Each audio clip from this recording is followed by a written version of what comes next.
আলিম মানুষের রাজনীতি করা লাগে না। আলিম মানুষের আসলে তো রাজনীতি করা ঠিক না। আপনাকে আমি চ্যালেঞ্জ করতেছি, চ্যালেঞ্জ। আপনার যে দলকে আপনি বিশ্বাস করেন, আপনার নেতা, আপনার যে নেতাকে বিশ্বাস করেন, আর আপনার ওই দলের সবচাইতে বড় নেতা যে নেতা, ওই নেতাকে বলবেন সোশ্যাল মিডিয়াত কোক যদি হিম্মত আছে যে আমার দলে আলিম উলামার দরকার নাই, আমার দলে আলিম উলামার দরকার নাই। আমি তো মনে করবো আড়াই দিন টিকবো না আপনার রাজনীতি, আপনার দল আড়াই দিনে থাকবে না। আর আপনি বলেন যে আলিম উলামা রাজনীতি করা লাগে না, রাজনীতির ভিডিও বানানো লাগে না, রাজনীতির কথা কওয়া লাগে না, তাহলে আলিম উলামার কী করা লাগে? আলিমুল আমার কী করা লাগে? আপনাদের পাশে বাইকে তেল বইরে ডর করে সারাদিন ঘোরা লাগে না? আলিমুল আমারা সেই জন্য না। আলিমুল আমারা কখন কথা বলে যখন দুঃখে কষ্টে মন ফাইটা যায়, অন্তরটা ফাইটা যায়, সহ্য হয় না দুর্নীতি। 70-75 বছর 30 বছর মানে মানুষকে ধোকা দেওয়া গেছে, মানুষে মানে সেরকম শান্তি দেয় নাই। যখন ওই কথাগুলি সোশ্যাল মিডিয়ার দেখি, দেখার পরে সহ্য হয় না, তখন 2-4টা কথা বলি, বুঝছেন কি? কিন্তু রাজনীতি যে আলিম মানুষের করা লাগে না, আলিম মানুষের রাজনীতির ঢোকা লাগে না। ভাই আপনাকে বলছি, আপনি এই অথরিটিটা আপনি পাইলেন কোথায়? আপনি কই থেকে জানলেন? আপনি যে দল করেন, আপনি যে দলকে বিশ্বাসী, আপনার ওই দলের সবচাইতে বড় মুরব্বীরে জিগান, সবচাইতে বড় লিডারদারে জিগান।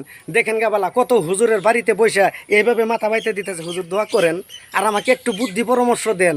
হ্যাঁ, আপনার দলের লিডার হুজুরের কাছে বুদ্ধি পরামর্শ নেয়, আর আপনি তো বাইকের পাশে ঘুরতেছেন, আপনি দেশের খবর জানেন কি?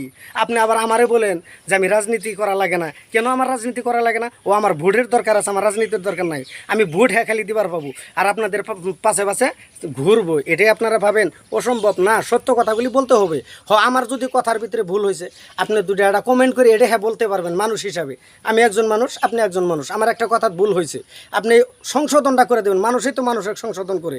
আমি পাহাড় পরিমাণ একটা ভুল করছি আর আপনার কাছে ধরা পড়ছে, আপনি কি করবেন? যদি কমেন্ট করবেন, কি করবেন যে হুজুর বা ভাই বা অমুক, তোমার এই কথাটা ভুল হয়েছে, এই কথাটা এইভাবে বলা লাগছিল, এইভাবে বলো, নেক্সট ভিডিওতে আমি অবশ্যই বলবো। কিন্তু আপনি তা না করে আমারে বলেন দালাল, আমারে বলেন অমুক। তবে কমেন্ট করার জন্য আপনাদেরকে ধন্যবাদ, এই জন্যই ধন্যবাদ। আমি ভিডিও বানানোর একটা ইস্যু বার করলাম। এই যে একটা কমেন্ট, 2-3টা কমেন্ট দেখলাম, কমেন্ট দেখার পরে একটা মানে পাইলাম, ভিডিও বানানোর একটা রাস্তা পাইলাম, সেই জন্য ভিডিওটা বানালাম। আপনাদেরকে বলি কি জানেন? আপনাদের যদি হিম্মত আছে, আবারও বলি, আপনার দলের সবচাইতে বড় লিডার, সবচাইতে বড় নেতা, যার কথা মানে আপনার দল চলে, ওই লিডারকে আপনি বলেন না কেন?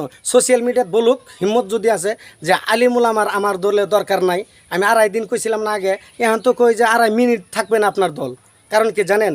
একটা দলে রাজনীতি হুজুররাও করতে পারবে, জেনারেল শিক্ষিতও করতে পারবে। হ্যাঁ, তবে আপনারা রাজনীতি বেশি বুঝেন, আমরা একটু কম বুঝি। বুঝেন নাই কথাটা? আমরা কিন্তু কম বুঝি, আপনারা বেশি বুঝেন। বেশি বুঝেন কিন্তু তাই বুঝে সবাইকে এরকম ধরনের কথাবার্তা বলবেন না। আমি কারোর নাম করে বলি নাই, আমি কোনো দলের কথা এই জায়গায় বলি নাই। আমি শুধুমাত্র বলছি যে আলিমুল আমা রাজনীতি করতে পারবে না, এই কথাটা আপনাকে বললো কে? আলিমুল আমারা খালি এটাই করতে পারবে, ভোট দিতে পারবে, আর আপনার জন্য পাশাপাশি ঘুরবে আর জিন্দাবাদ দিবে, অমুকের চরিত্র ফুলের মতো পবিত্র, এরকম স্লোগান দেওয়ার জন্য আলিমুল আমার জন্ম নিছে না? আলিমুল আমারা সত্য কথাগুলি বলার জন্য, আর আলিমরাই সত্য কথা বলতেছে। তবে যে সব আলিম বলতেছি না, আমিও আমার ভিতরেও ভুল ত্রুটি থাকতে পারে।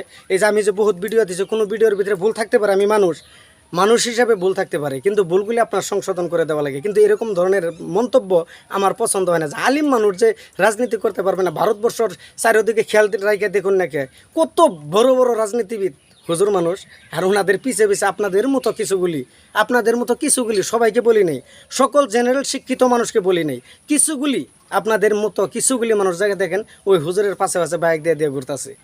তাহলে রাজনীতির অধিকার সবারই আছে। এ জায়গায় ছোটো বড় যারা মানে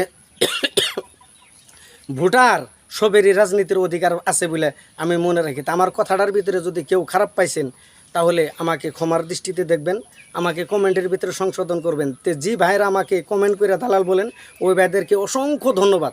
আপনারা আরও কমেন্ট করবেন, যত কমেন্ট করবেন তত মানে আমি মানে ভিডিও বানানোর একটা রাস্তা পামু, বুঝবার পাইছুন? কমেন্ট করবেন, রাস্তা পামু। আপনারা কোন দল করেন ওটা আপনাদের ব্যক্তিগত ব্যাপার, আমি কোন দল করি ওটা আমার ব্যক্তিগত ব্যাপার। আমি কোন দলকে সাপোর্ট করবো ওটা আমার ইচ্ছা, আপনি কোন দলকে সাপোর্ট করবেন ওটা আপনার ইচ্ছা। কে আমি সাপোর্ট করলে আপনার অসুবিধা লাগে? ও এই জন্যই লাগে। তার মানে বোঝা যায় যে আমার কথার ভিতরে একটু ঝাল আছে, ঝাল। আর আমার কথার দ্বারা আপনার দলের কিছু ক্ষতি হতে পারে, এটা আপনি ভাবেন না। এই জন্যই তো আপনাকে ধন্যবাদ, আপনি যে আমাকে হিসাবে ধরছেন, আপনাকে ধন্যবাদ। তো সবাই ভালো থাকুন, সুস্থ থাকুন, ইনশাল্লাহ।